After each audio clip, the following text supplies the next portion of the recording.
So welcome back. I said I will start around now. I know not everyone is back, but we'll make that work. So the other part here is also leading into one of the exercises today.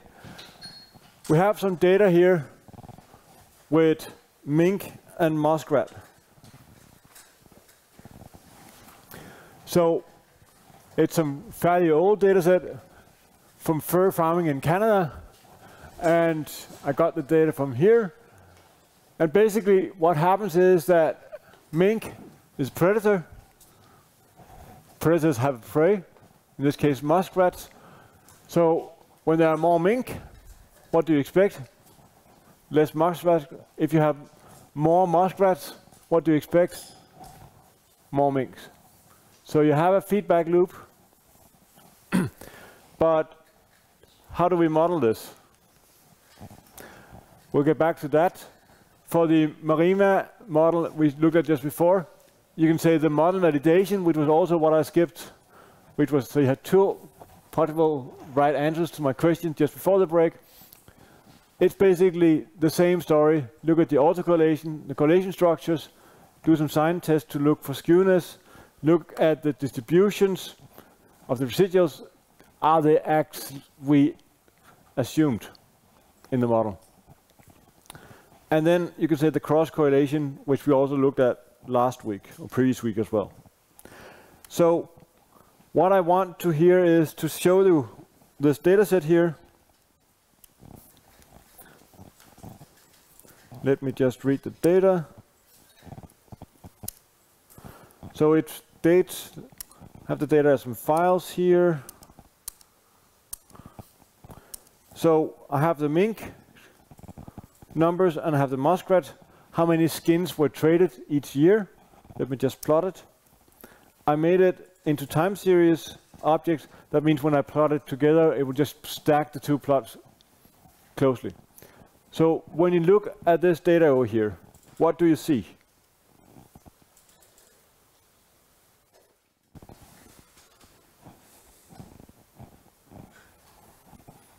What is the first thing you think of when you see this?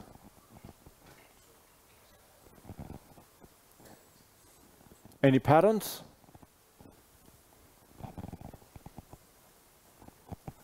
Yes? They both oscillate, indeed. That's one more thing to it. The oscillation, if you look at the lower one here, sorry?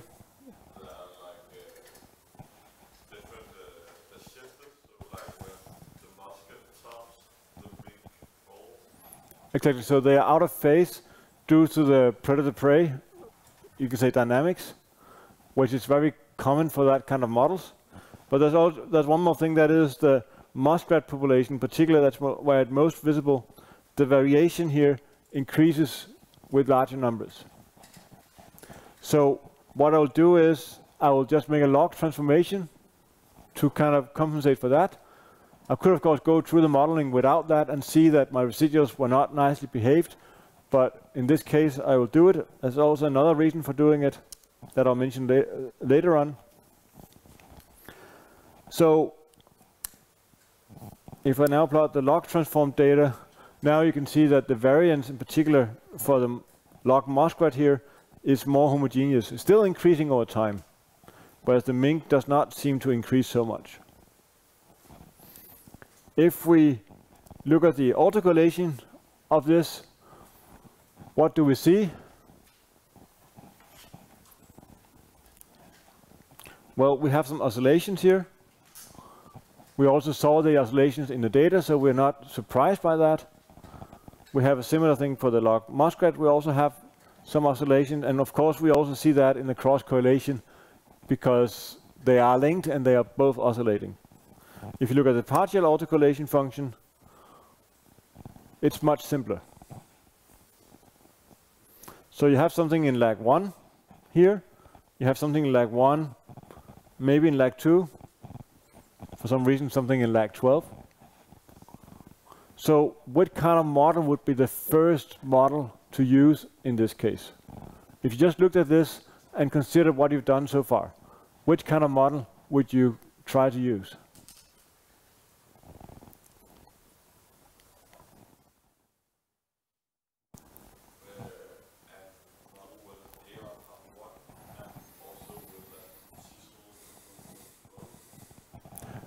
if you thought of the season 12 to be important, then you would add that. I would start, in this case, since I only see it in one of the series.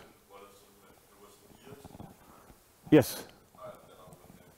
It's in years, so okay, so then you wouldn't include the season. That I'm happy to hear. If it persists when you kind of include the other things, then you may consider, well, is this something that you have to deal with? So it's an AR1 model. Now, thinking back to your second assignment, can an AR1 model provide you with an oscillating autocorrelation function? No. But if it's a bivariate AR1, it can. Remembering last lecture, if you have an AR2 process, you can write it as a bivariate AR1 process. So you can actually have this. It makes sense. Now, what I will do now is to use, you can say, some of the classical model estimation routines for estimating autoregressive models. Say, starting with the AR function in R, it can do maximum likelihood. Default is Joule Walker. The problem is, if I do it for multivariate time series, it says, well, it's only implemented for univariate time series. So I have to go with the usual estimator. Now, what it does is that it automatically picks which model is the best by AIC. Remember, there's only a penalty of 2 per parameter. Each time you add 1 extra lag, you add 4 parameters. So you have a penalty of 8 by adding 1 extra lag. Again, it's one of these objects that contains a lot of extra information internally. What we could care about is to say, well, how is the AIC actually behaving? How much do I gain by using an AR5 model? So all these numbers are how much does the AIC increase if you change the order to, say, an AR4 model. Now, if the penalty wasn't 2, but 3, or almost 4, which is close to the usual test, what would you then, if it was 4, that means that whenever you add 1 here, the penalty should be added with 8, because there are 4 parameters each time. So basically, when you look at this, it's only marginally better than an AR4 process when you're using the AIC criteria, and it's still just a little bit better. The larger penalty comes when you get down to an AR0 model, which is just the mean values. So you get a lot by going to an AR1 model, but from there on you don't gain much. Does that make sense? If you look at the autocorrelation of the residuals, now we have the AR5 model that we get, but we see that the lag 12 part that we saw down here before, it's gone. So generally for the ACF here, we are happy.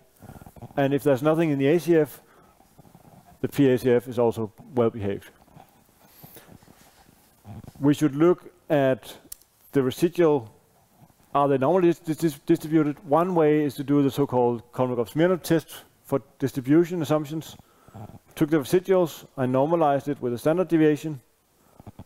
There are some NAs in there. And I compare with the density function, distribution function for the normal distribution. And I get a p-value that is much greater than 0.05. Let's look at the second variable. Same thing. So we cannot reject that they are normally distributed. So that was using the AR package, AR function that is built in. But there's also, for doing vector autoregressive models, there's a package called VARS. So if you load that package and run and estimate an AR5 model, the formulation is a little bit different, because what it does is that it writes it up as you can say two linear regressions effectively. So it says log min, how does that depend on log min lag 1 and log muscat lag 1, likewise for lag 2, 3, 4, 5, and then adding a constant in the end. It's not exactly the same estimation algorithm, not exactly the same model because you have the constant there. So you should not expect to get the same estimates. But what we discussed before was maybe an AR5 model was too big.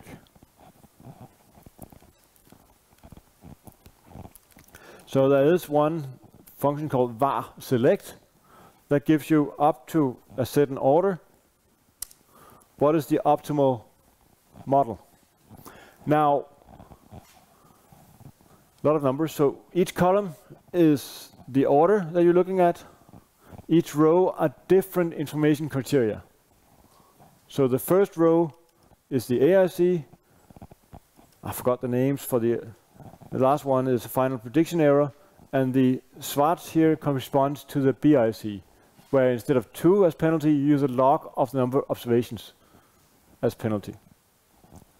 So it helps you because what you want to find is to find the lowest number here, but it helps you by writing, if you want an AIC criteria, it's the fourth order model that is the best one. But if you want the BIC that generally has, you can say, corresponds better with a typical test statistic, it's an first order model that is the best model. The difference is not too big, I would say. So let's just, because I don't like too many parameters, so I like the BIC over the AIC. It's not that it's wrong to do the other thing. Now, if we do the summary of this model, it gives you a linear regression summary, very similar to what you've seen when you just do linear regression. Now, the constant is not significant for the log min, but the other two parameters are. And for the log muscat, everything is significant. Now, if you had looked at the same kind of summary for the first model up here, the AR5 model, you have a lot of more coefficients, and they're almost not significant, any of them, when you look at the two parts. So now here we can of course test again. Rather than having to run all these tests, the VARS package contains a serial test that is the portmanteau, which corresponds to the Young box test for autocorrelation. It also tests for variance in homogeneity. Is the variance depending on the value? P-values for both tests are much greater than, or at least greater than 0.05. And it also includes some tests for normality, the so-called Jacques-Berat test, a test for skewness, and a test for kurtosis. And all p-values are about 0.05. Now, if you're quick and dirty, you don't want to look at all the other information here. You just want the p-value, right? So what I've done is I want to run these tests, and I want to run them, and I want to just get the p-values out of these tests. So, and I wrap that in a function. So now I just get the p-values out. You can look into that function later. I did share the code already. If I plot this model, what I have are the observations and the one-step predictions, and then I have the one-step prediction errors here, and then you have the ACF and PACF of the residuals. I know it's quite small, but there's not much, just something there in lag 10, but that's about it. So it's not a bad model. And if you go for the muscat, it's quite similar. Actually here, there's nothing in the ACF and PACF. So we are generally happy.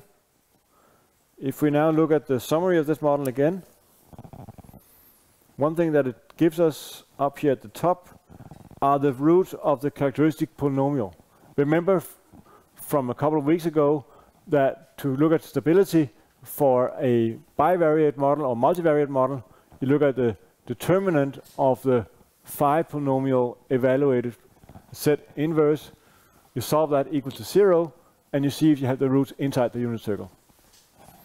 Now in this case, we have two roots that are identical, equal to 0.7987. They are identical, but they're not complex, so that should not be an oscillation. And that's actually due to the way the package is implemented. If I actually want to find the roots and allow them to have a complex part, I actually get the complex part. So they are complex. Before I only got what is the numerical value of it. So if you get two complex conjugate roots, as said before, a bivariate AR1 model can give you oscillations just as a univariate AR2 model. Now, what we saw in the beginning was that the constant was significant for one parameter, but not for the other. Let's just remind ourselves, this was what I did before. And if we use the SC criteria here, which you use like 1, so try to remember minus 5.01.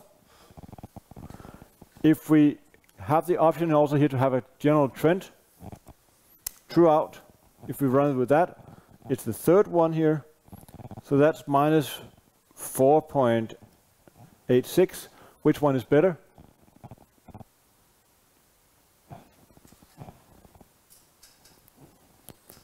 When we use information criteria, is minus 5.0 something better than minus 4.86?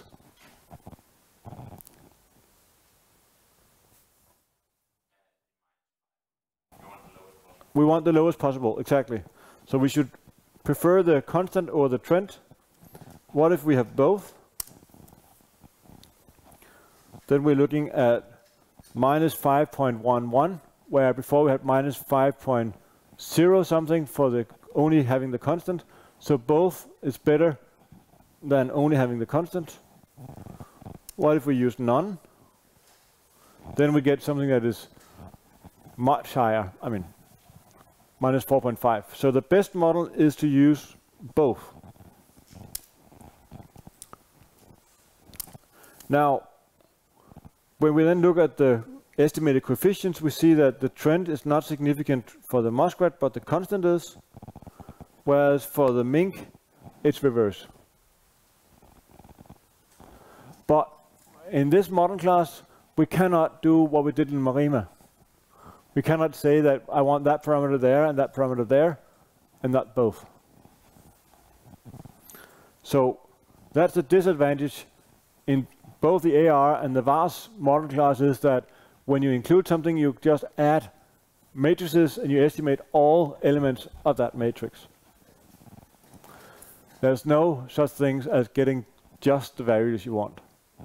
So for me, that's actually one of the reasons for choosing the Marima package over some of the built-in packages.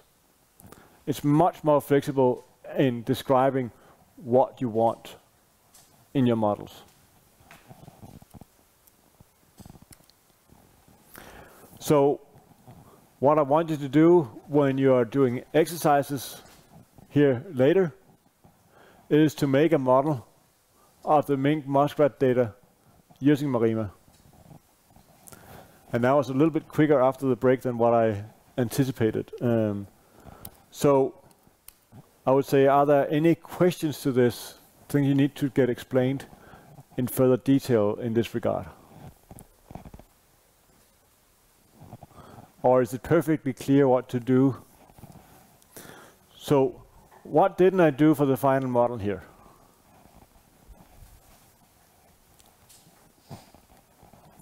I did look at what is significant for the parameters. And I have the covariance matrix of the residuals, which is nice to have. Well, what didn't I do that I ought to do? for the final model. I only just estimated this model right there. I looked at the summary to test significant parameters. What didn't I do?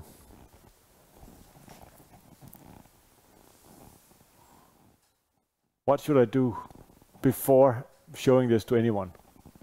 Well, I shared it with you guys, but to put it in writing somewhere, what should I do? Use the knowledge you got from the summary to limit the model to only significant parameters. I would love to do that to reduce the model, so only include those parameters that are significant. But I cannot do that in the vast context. It only allows me to have, if I say there's a constant, all variables will have a constant. If I say there's a trend, all variables will have a trend. So I cannot do that in this case. And since it is significant for one of them, I want to keep it there. And by comparing the BIC, or SC as it's called there, I saw that actually having both in there was giving me the best performance. Not with a large margin, but the best performance.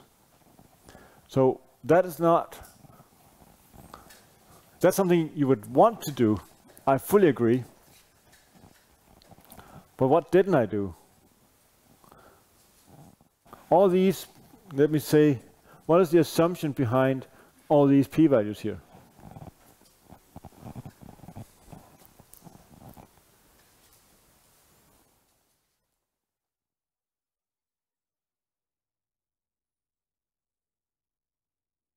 What do I assume about the residuals? So you're assuming that the residuals are IID. Did I test that?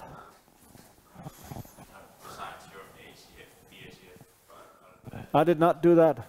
Not for this model. Oh, sorry, yeah.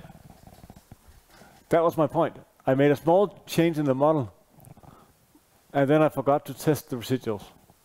So let me just go up, copy my test function here.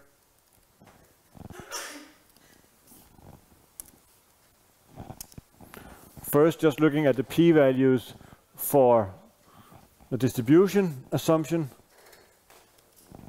is actually not too good. The Jacques-Barrat test fails. Kurtosis fails. What did I do? So it's actually not such a good model. Whereas the previous model I looked at, where everything was well behaved, what was that? That was the simple model with just a constant, right?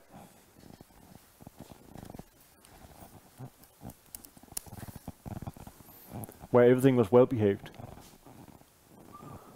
So now I'm in one of those situations where, from a model development point of view, I should, from a BRC point of view, I should pick the model that includes both a constant and a trend, but then the assumptions for the p-values are not, sorry, where did I go?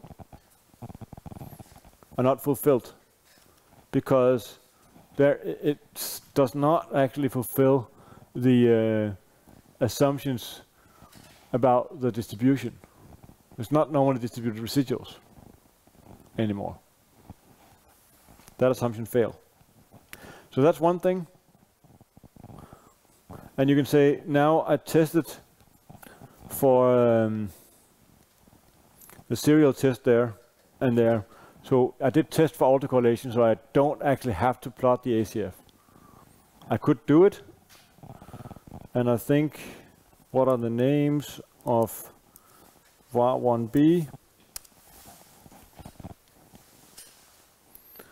It does not have one that says residuals, but what if I ask about the residuals from that model?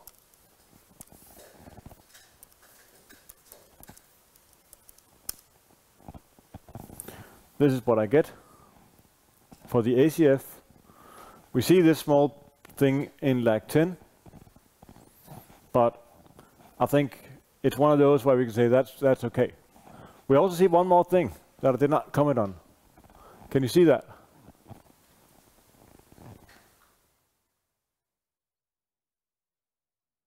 There's one thing that is significant that didn't have to be there. It is just there.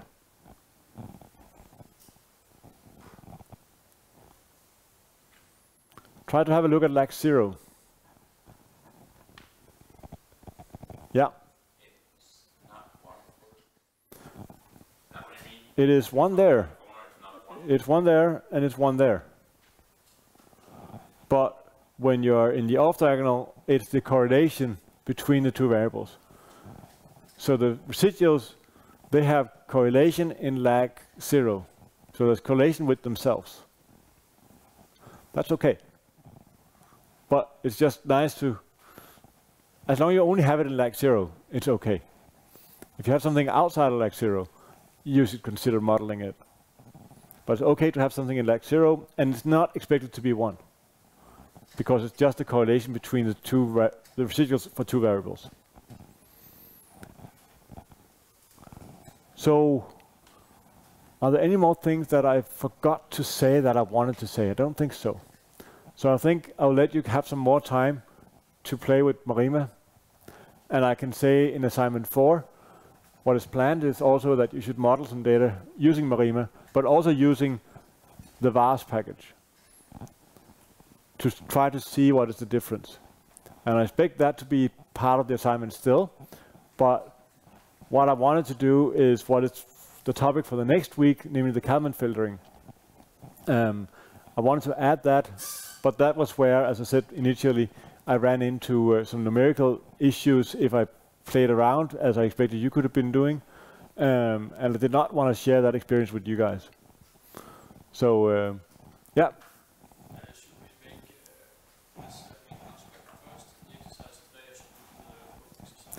I would suggest that you do the Mink-Muskrat first.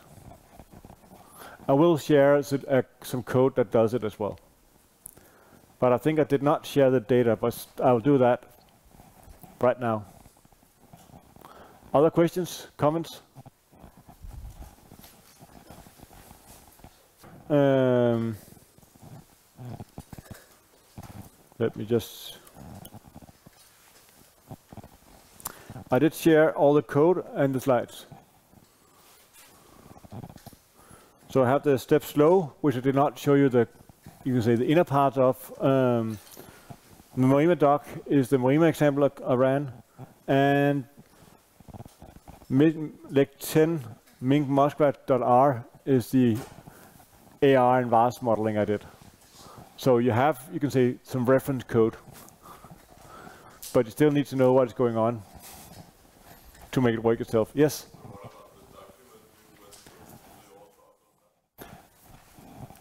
I won't upload that because it's already there. When you install the, I don't know if you noticed what I did to get it.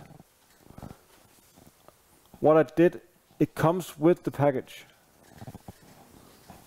So it's there. So what I did was to go for the pack in our studio, but you can also find it in CRAN directly. If you look at the Marima package, and then you have the package vignette, as it's called here. That is the PDF file I used. So I have a previous version on my own computer, but I wanted to use the most recent one instead of just using my version. So yes, that is already available. Other questions?